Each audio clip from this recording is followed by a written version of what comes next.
బండి సంజయ్ కుమారుడి వ్యవహారంపై స్పందించిన తెలంగాణ రక్షణ సేన పార్టీ అధినేత కల్వకుంట్ల కవిత, ఈ ఘటనలో బాధితురాలి ప్రయోజనాలకే ప్రథమ ప్రాధాన్యత ఇవ్వాలని సూచించారు. ఇలాంటి సున్నితమైన అంశాలను అతిగా ఫోకస్ చేయడం వల్ల సమాజంలో ఆడపిల్లలకు నష్టం జరిగే ప్రమాదం ఉందని ఆమె ఆందోళన వ్యక్తం చేశారు. ప్రచారం కోసం బాధితురాలి వ్యక్తిగత గౌరవానికి భంగం కలిగించవద్దని, అనవసర రాద్ధాంతాలు మానుకోవాలని కోరారు. అదే సమయంలో ఈ వ్యవహారంలో చట్టం తన పని తాను చేయాలని స్పష్టం చేస్తూ, బండి సంజయ్ కుమారుడితో పాటు ప్రమేయం ఉన్న వారందరినీ వెంటనే అరెస్టు చేయాలని ఆమె డిమాండ్ చేశారు. ఒకవైపు మహిళల రక్షణ గురించి మాట్లాడుతూనే, మరోవైపు ఈ ఘటనను రాజకీయ కోణంలో వాడుకుంటున్నారన్న విమర్శలపై పరోక్షంగా స్పందిస్తూ తన గళాన్ని వినిపించారు.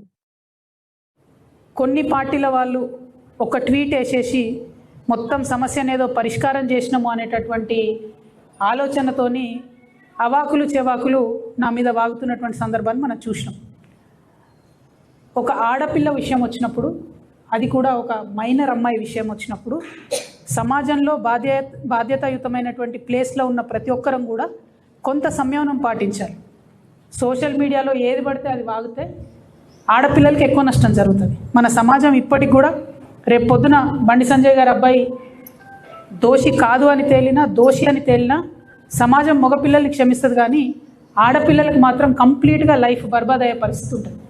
ఇవాళ బీఆర్ఎస్ పార్టీ సోషల్ మీడియా చేస్తున్న అత్యుత్సాహంతో ఏం జరిగింది, బండి సంజయ్ వారి సైడ్ నుంచి వాళ్ళు ఆ ఆడపిల్ల మొత్తం వీడియోలు, ఫేసులు, ఫోటోలు మొత్తం బయట పెట్టారు. అంటే ఒక అమ్మాయి, ఆమె మైనరో కాదో అనేటటువంటి చర్చ ఉంది. ఆ అమ్మాయి జీవితాన్ని నాశనం చేయడానికి ఇవాళ డైరెక్ట్గా బీఆర్ఎస్ పార్టీయే కారణం.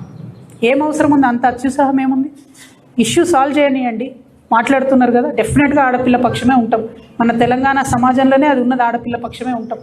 కానీ ఇవాళ ఆడపిల్ల జీవితం నాశనం అవడానికి కారణం ఎవరు? ఎందుకు అమ్మాయి ఫోటోలు బయటికి రావాలి, అమ్మాయి వీడియోలు బయటికి రావాలి?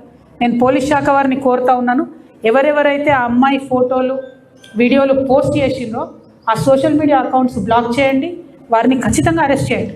మీ ముఖ్యమంత్రి మీద ఒక చిన్న పోస్ట్ పెడితే ఇవాళ ఎత్తుకపోయి అరెస్ట్ చేస్తున్నారు. కాబట్టి ఒక ఆడపిల్ల జీవితాన్ని నాశనం చేసేటట్టుగా పోస్టులు పెట్టి, వీడియోలు పెట్టి, వాళ్ళ ఫ్రెండ్స్తో ఉన్నప్పటి ఈ ఫోటోలన్నీ బయట పెట్టినటువంటి అకౌంట్స్ని బ్లాక్ చేయాలి, ఖచ్చితంగా వాళ్ళని అరెస్ట్ చేయాలని చెప్పి నేను డిమాండ్ చేస్తూ ఉన్నాను.